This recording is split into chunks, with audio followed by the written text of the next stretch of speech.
Portia Delane pressed her palm flat against the gilded frame and laughed, the kind of laugh designed to carry across a room, and told the guests crowded into her new River North pop-up gallery that Covenant at Dusk was, in her words, the crown jewel of everything she was building. "Old money doesn't always know what it has," she said, one hand still on the frame, the other lifting a glass of Prosecco, "until someone with vision comes along." The painting behind her was 85 years old. It had been commissioned in 1939 by Chester Ashgate as a wedding anniversary gift for his wife, Marin. 7 layers of amber and rust, spread over a Wisconsin lakeshore at twilight, the work of an American painter named Lewis Hartwell, whose canvases now lived in 12 permanent museum collections across the country. It was appraised most recently at $2.9 million, the provenance card that had accompanied it for decades. Ivory stock, the Ashgate family seal stamped in the lower right corner, had been removed. In its place, a small white label read, "On loan, private collection." Rowena Caldwell was not in that gallery, but her assistant Phoebe was. Because Phoebe attended everything Rowena needed eyes at, quietly, without making herself memorable, the way good assistants do, and Phoebe sent 3 photographs from the sidewalk before she called. Rowena looked at the photographs for approximately 30 seconds. Then she set her phone face down, on the table, at Sienna's on Rush Street, picked up her water glass and drank. Then she called her attorney. "Before we go any further, drop your city in the comments right now. I want to see where this story reaches. And if you haven't subscribed to Crimson Secrets yet, hit that button, because what Rowena does next is not something I'm going to let you miss." Rowena Caldwell was 47 years old. She had designed 3 of the most recognized commercial spaces in downtown Chicago before she was 40, had stepped back from her firm at 42 to lead the Ashgate Foundation full-time, and had done all of it with the particular quiet authority of a woman who understood that real power does not need to announce itself. She was an Ashgate before she was a Caldwell. That distinction mattered in ways that took years to fully understand, even to her. The Ashgate name carried weight in Chicago, the way old stone carries weight, not loudly, not by declaration, but by sheer permanence. Her grandfather Chester had built the family's construction and real estate holdings in the post-war years, had funded the Hartwell retrospective at the Art Institute in 1972, had turned the family foundation over to Rowena's mother. And then, when her mother passed, 6 years ago, to Rowena. Felix Caldwell, her husband of 19 years, had come into that world at 35, a mid-level developer with a good handshake and a fluency for reading rooms that Rowena had initially mistaken for character. She understood now that it was something different. Adaptability without principle. The kind of talent that made a man very useful and very dangerous, depending on who was doing the using. She had suspected for 8 months that something was wrong. Not the affair. She had begun to suspect that for longer, in the way you suspect certain things when the evidence is thin, but your body already knows. She had suspected something financial. Specific, methodical, patient. The photographs of Covenant at Dusk in Portia Delane's gallery confirmed something larger than an affair. Arthur Penn answered on the second ring. He had been the Ashgate family's attorney for 23 years, and knew Rowena's voice the way old furniture knows the shape of a room, by the particular way it settled. "Arthur," she said, "I need you to pull every record endowment accounts for the last three years, and I need the storage authorization logs for the Kenilworth property. Tonight, if you can." A pause. "How serious is it?" "I don't know yet," she said. "That's why I'm calling you first." She hung up. She did not leave the restaurant immediately. She finished her water. She watched the lunch crowd moving along Rush Street through the window. All those people carrying a Tuesday afternoon without the particular weight she was now holding. She thought about Covenant at Dusk, and what it meant that it was hanging in a pop-up gallery in River North, with an anonymous white label where the Ashgate family seal should have been. She thought about her grandmother, Marin, who had stood in front of that painting on the day it arrived at the house and cried. Not from sadness, her mother had told her once, but from the shock of being so completely seen by a gift. She paid the check, she left. Felix came home at 7:30 that evening, looking like a man who believed his accounts were settled. He was 53, and he had the particular ease of someone who had spent nearly 2 decades walking through doors that Rowena's family had built, collecting confidence along the way as though it were his by right. She was reading in the living room of their Gold Coast brownstone when he came in, a glass of Barolo untouched on the table beside her. "You're home," he said. "I am," she turned a page. He moved to the kitchen. She heard the refrigerator open, close. He came back and sat across from her. "Good day?" "Interesting," she said. He waited for more. She didn't give it.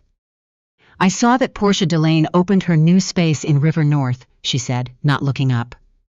The pause lasted 4 seconds. She counted them. "Did she?" His voice had been carefully drained of inflection. She turned another page, though she had not read a single word since he'd walked in. He said nothing for the rest of the evening. When she finally closed the book and said, "Good night," she felt his eyes on her back all the way to the stairs. She called Clarice Pemberton from the bedroom at 9 o'clock. Clarice was 70 years old, had survived 2 husbands and 3 corporate boards, and was arguably the most well-connected woman in Chicago philanthropic circles. She had known Rowena since Rowena was 9, and had been her mother's closest friend. She was also one of approximately 3 people on Earth whom Rowena trusted without reservation.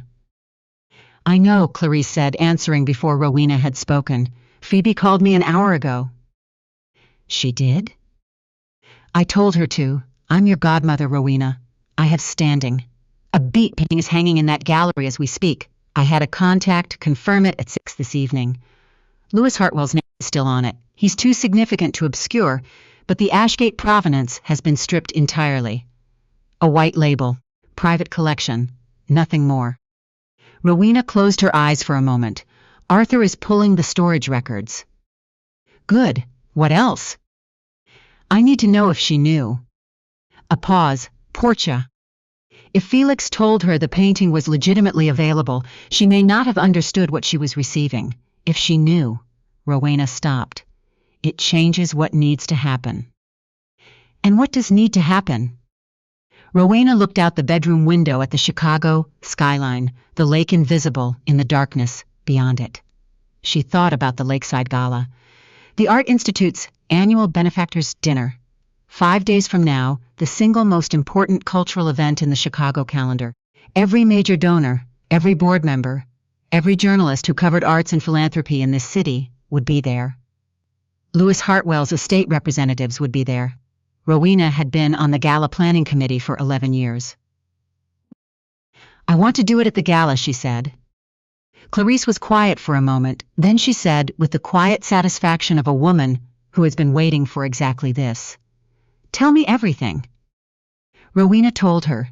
She told her about the Kenilworth storage logs she expected Arthur to confirm, and about the financial irregularities she had been quietly cataloging for 8 months, and about the Lakeside Gala's guest list and who would be there and why it mattered. Clarice listened without interrupting, which was itself a form of respect. "You'll need 4 days," Clarice said when she was done. "I have 5. 4 for what matters, 1 to rest before."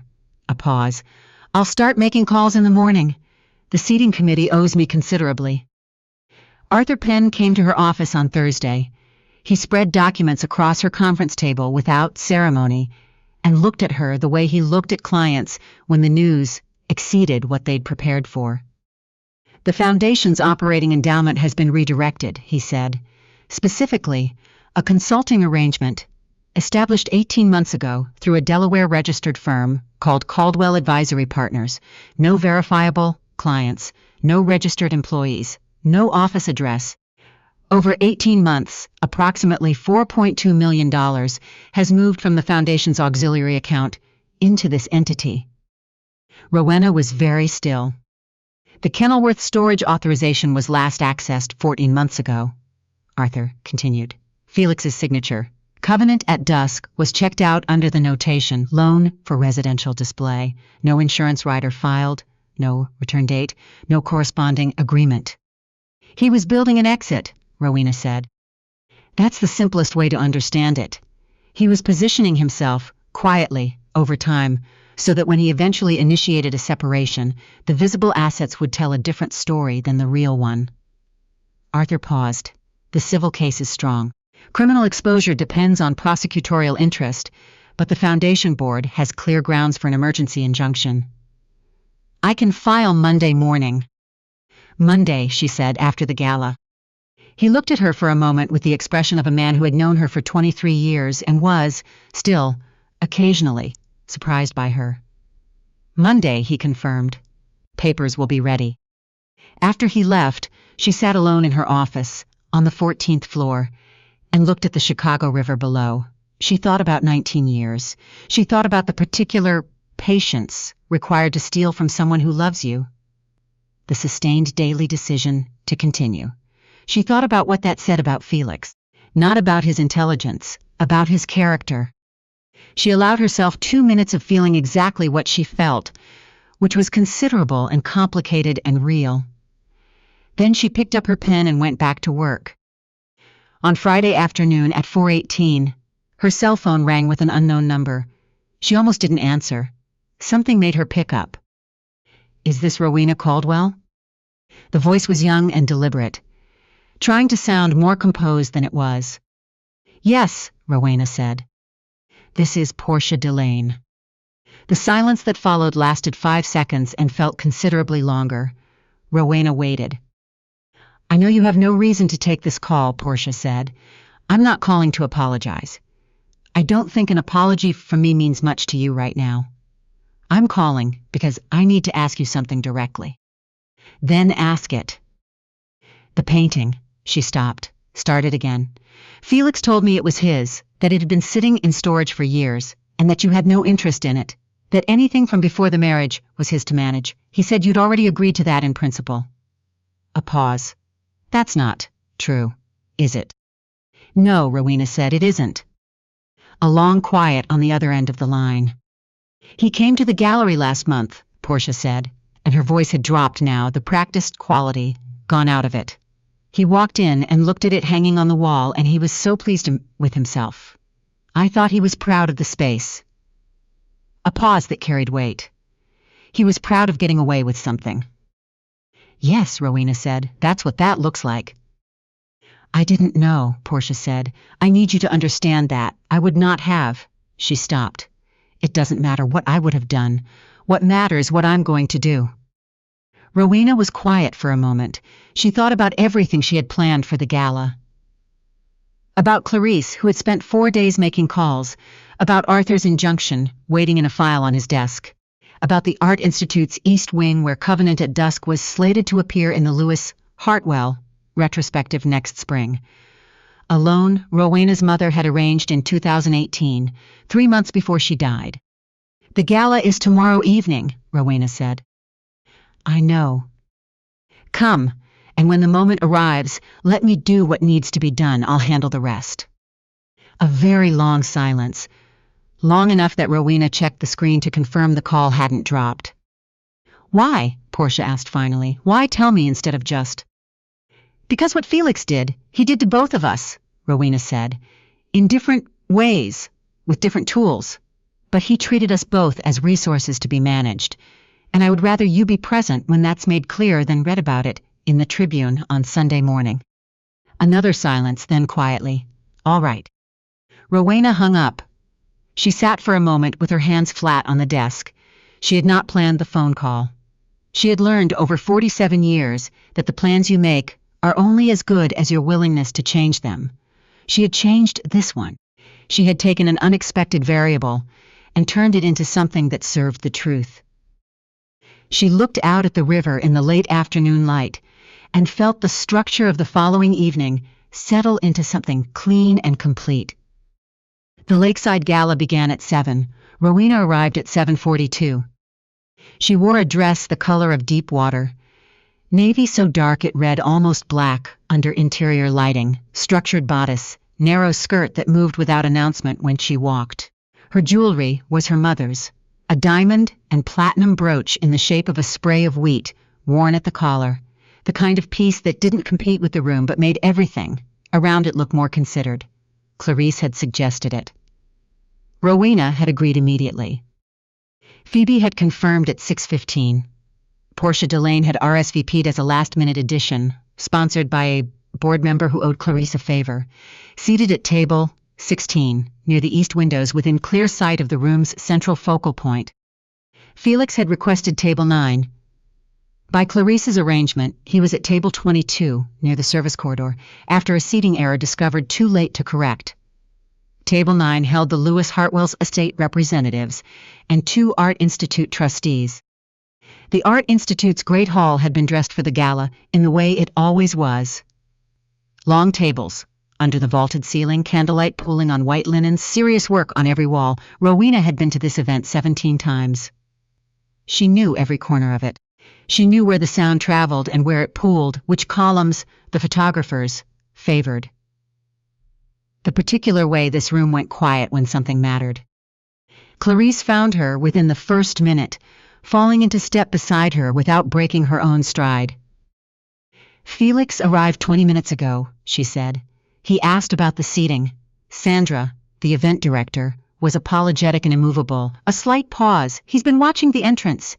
He hasn't seen you yet." "Good," Rowena said. "Portia is at table 16. She arrived 10 minutes ago." Clarice considered. "She looks like someone doing something difficult."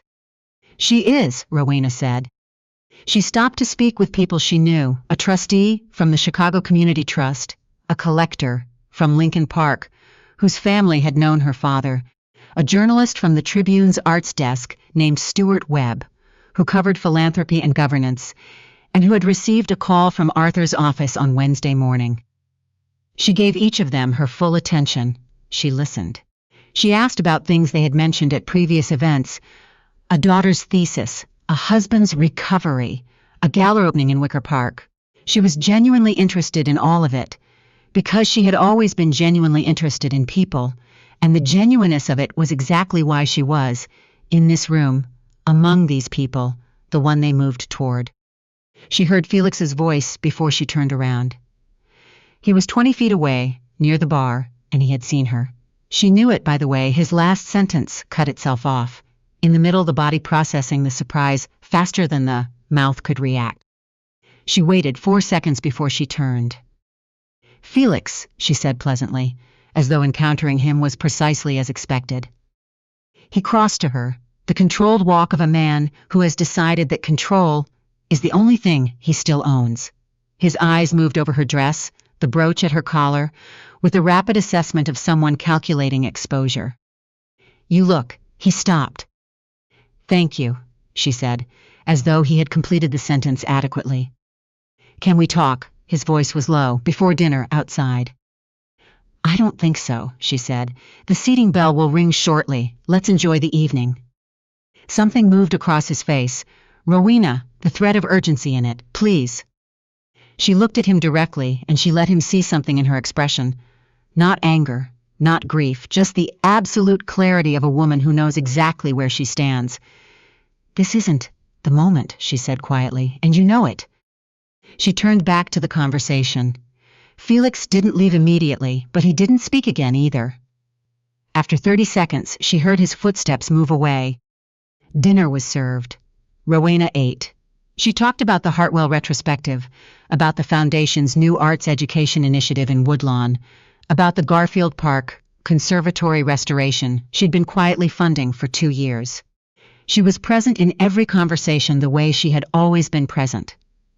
Fully, without distraction, because she had decided at some point in her 40s that the greatest form of disrespect for an enemy was to give them your attention at the expense of people who deserved it. At 9:50, Clarice leaned toward her. "Stuart is positioned near the north column, and the Hartwell Estates Council is near the bar. I've arranged for him to be within the room's center in approximately 10 minutes.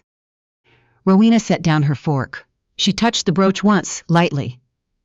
Not from nervousness. But the way you touch something to confirm it is exactly where it should be. Then she folded her napkin on the table with the particular finality of someone who has finished one thing and is now ready for the next. It's time, she said. Clarice nodded. She did not ask if Rowena was certain. She had known her for 38 years and understood that certainty at this level does not require confirmation. Rowena stood and moved toward the room's central podium area where the Gala's evening presentations were anchored. The host, Barrett Park, Gala committee chair for 8 years, was moving in the same direction. He saw her. He recalibrated. He was a perceptive man. He had known the Ashgate family for 2 decades. He put the relevant pieces together in approximately 4 seconds. Barrett, she said quietly when she reached him. 3 minutes. He looked at her. He nodded. After the endowment announcement, she stood to the side of the podium and was perfectly still while the endowment announcement ran 6 minutes. Then Barrett stepped to the microphone and said, "I'd like to invite Rowena Caldwell to say a few words." He used Ashgate first. She had not asked him to do that. He had done it on his own. And in those 2 names, she heard 20 years of accumulated respect and something that felt unexpectedly like being steadied by something solid. She stepped forward. The room's attention reorganized seconds, not loudly, not dramatically, just the way a room goes quiet when it recognizes that what is about to happen is not what it expected. She placed both hands lightly on the edges of the podium. "Many of you know Covenant at Dusk," she said. Her voice was warm, fully audible, unhurried. "Lewis Hartwell painted it in 1939. It was commissioned by my grandfather, Chester Ashgate, as an anniversary gift for my grandmother, Marin. 7 layers of amber and rust over a Wisconsin shoreline at twilight. My grandmother cried when she received it. Not from sadness, my mother told me once, but from the shock of being so completely understood by someone who loved her." The room was absolutely still. "That painting has been part of our family for most of my life.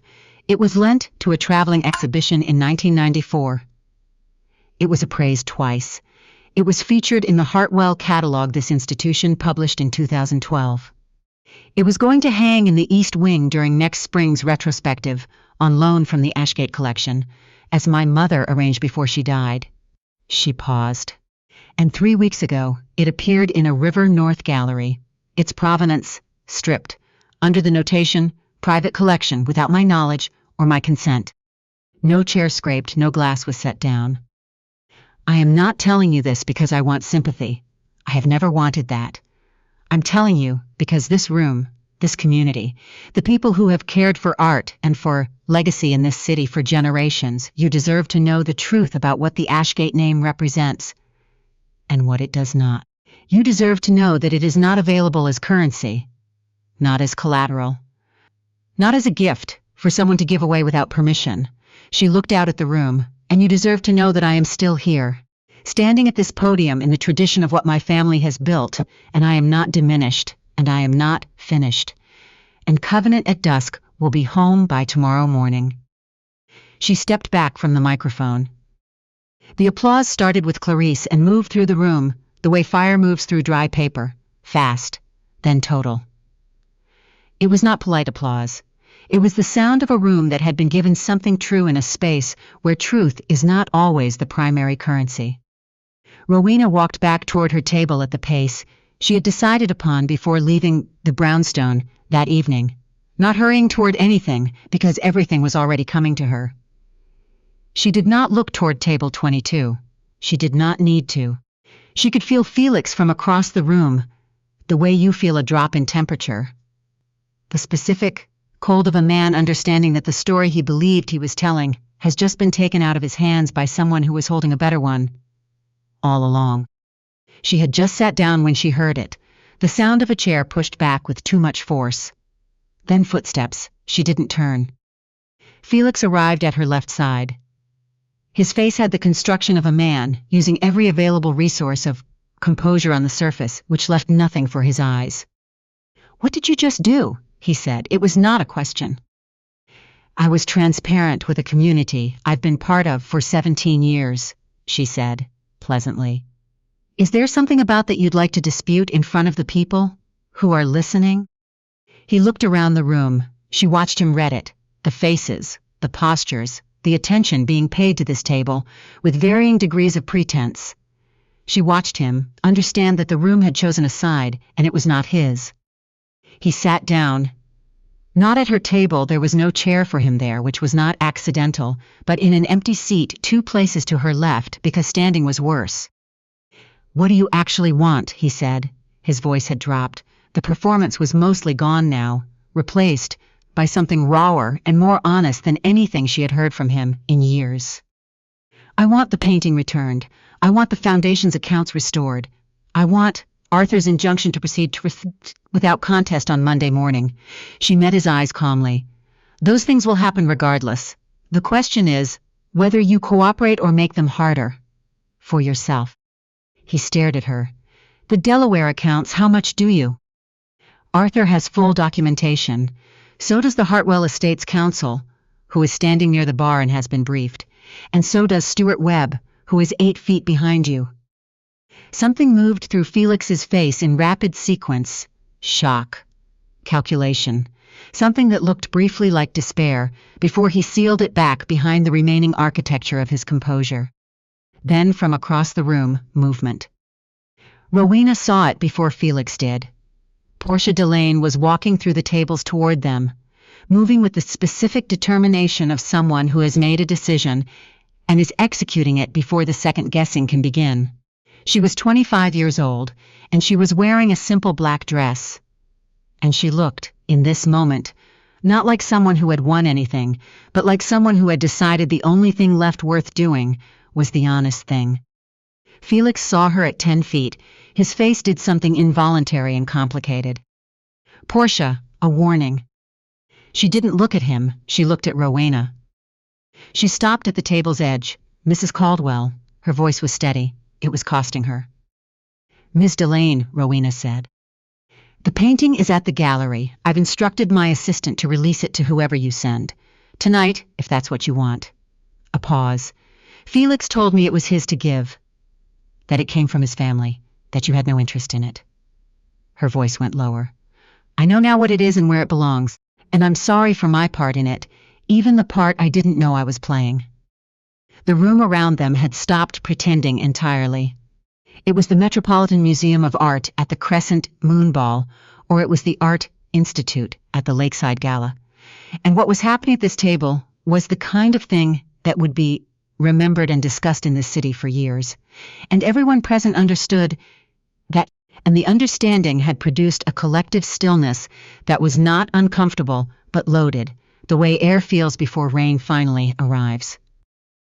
Rowena looked at her for a moment. "Thank you," she said. "I'll send someone tonight." Portia nodded once. She turned and walked back through the room, without looking at Felix again. Rowena watched her go.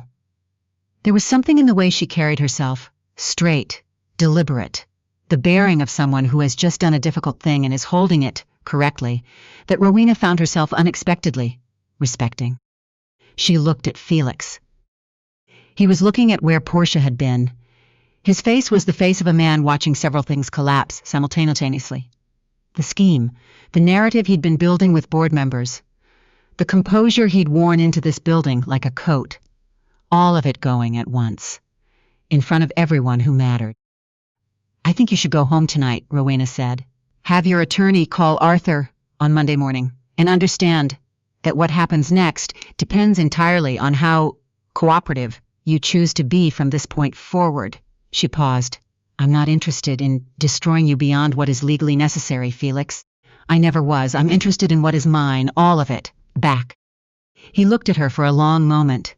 Something moved through his expression that she hadn't expected. Not regret in any performed sense, but something quieter, something that cost him. The expression of a man who has been very intelligent his entire life, and has now, for the first time, encountered the full price of having used that intelligence badly. He stood, he buttoned his jacket. He looked around the room one more time, and she watched him read it. The faces, the postures, Stuart Webb near the north column, the Hartwell Estate Council at the bar. Clarice in midnight blue, watching with the calm satisfaction of a woman who has spent 4 days building this moment and is not going to miss a second of it. He left without saying anything else. She watched him cross the room. The controlled walk was back, barely. She watched him hand his coat check to the attendant at the far door. She watched the door close behind him. The room exhaled.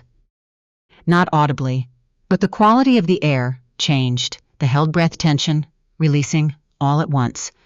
Conversations resuming around her with the particular energy of people who have witnessed something real and are now allowed to process it. Clarice's hand found hers under the table, a brief, firm pressure, not sympathy, confirmation. Stuart Webb's story ran at midnight in the Tribune's digital edition. The headline was precise and without drama. Ashgate Foundation seeks recovery of misdirected funds. Family artwork returned. The third paragraph mentioned the Gala. The sixth quoted a source, described as a longtime member of Chicago's philanthropic community. Rowena Caldwell acted with the composure and integrity you would expect from someone who has spent her life protecting things that matter. She read the whole thing at her desk at 6 Sunday morning, with black coffee and the particular stillness of a day that follows something large. Her phone rang at 6:40 Felix. She let it ring twice, then she answered. "I've seen the Tribune," he said. His voice was stripped of everything performative. What was left was simply a man, early morning, tired, reduced to what was actually underneath. "Good morning, Felix. I called my attorney last night. I told him to cooperate. Whatever Arthur needs, don't contest it." A pause. "That wasn't his advice, it was mine." She was quiet for a moment. "I know," she said. "Arthur told me." Another silence. "Rowena." His voice went to its lowest register. "I knew it was wrong. While I was doing it, I knew. I told myself the story people tell themselves, that it was already over, that I was just preparing for an inevitable outcome, that you wouldn't miss what I was taking." A long pause. "But I knew." She looked out the window at the lake, gray and clean in the early morning light. "Why does it matter to you that I know that?" she asked. He was silent for a long time. "Because you're the only person who has ever seen me clearly," he said, "and I spent 3 years acting like that didn't count for anything." She held the phone and felt the full weight of those words. Not their sentiment, which she believed, but their timing. The specific timing of a man who has run out of every other option and has arrived, finally, at truth. Not because he chose truth, because nothing else remained. "Arthur will call your attorney at 9 Monday morning," she said. "The foundation will be made whole. What comes after that depends on your choices." She paused. "I'm not punishing you beyond what's necessary, but I'm taking everything back, every account. The lakeshore property, full governance of the foundation." A silence, then quietly, "All right." "All right," she said. She hung up. She sat for a moment with the phone in her hands. Then she set it down and looked out at the lake, which was beginning to catch the morning light in the way it did on October Sundays, pale and specific and entirely indifferent to what had happened the night before. Her daughter called at 7:30 from her apartment in Boston and said, without preamble, "Mom, I've been reading the Tribune since 5. Tell me everything." And Rowena did. Not all of it, but enough.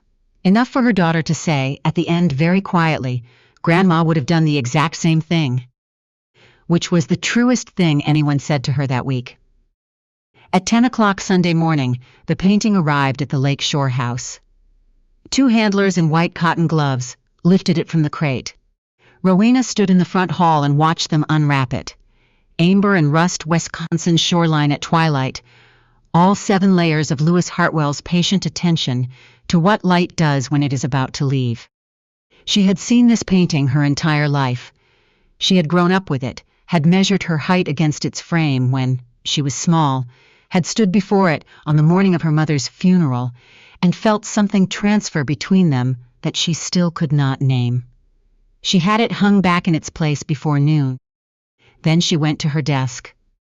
She opened the Ashgate Foundation's original charter documents, the 1957 Articles of Incorporation, that Arthur had retrieved from archive storage at her request. She read them the way she read everything, slowly, completely, with the full weight of her attention. Her grandfather Chester had written, "In the founding statement, the purpose of this foundation is not to preserve what we have built, but to ensure that what we have built continues to build." She read that sentence twice. Then she picked up her pen. She had work to do, real work, the kind that outlasts the crisis that makes it necessary. The foundation's endowment needed rebuilding. The Hartwell retrospective needed its confirmed anchor loan. The Woodlawn Arts Education Program needed its second-year funding secured. There were 200 families in that program who had nothing to do with what Felix had done, and every reason to expect the foundation to show up in January as it always had. She was going to make certain it did. The legal proceedings would take time. The financial reconstruction would take longer.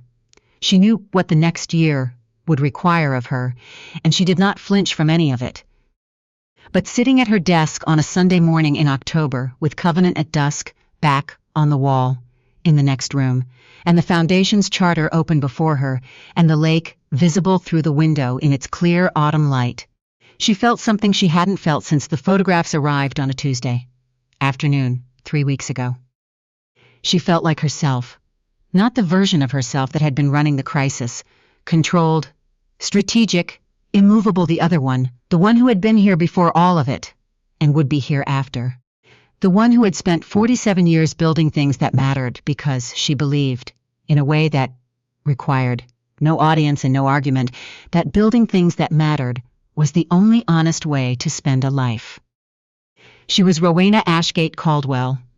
She had been somebody for a very long time, and sitting at her desk on a Sunday morning with everything that was hers returned to her, she understood with a certainty that required no further proof that she was not at the end of anything.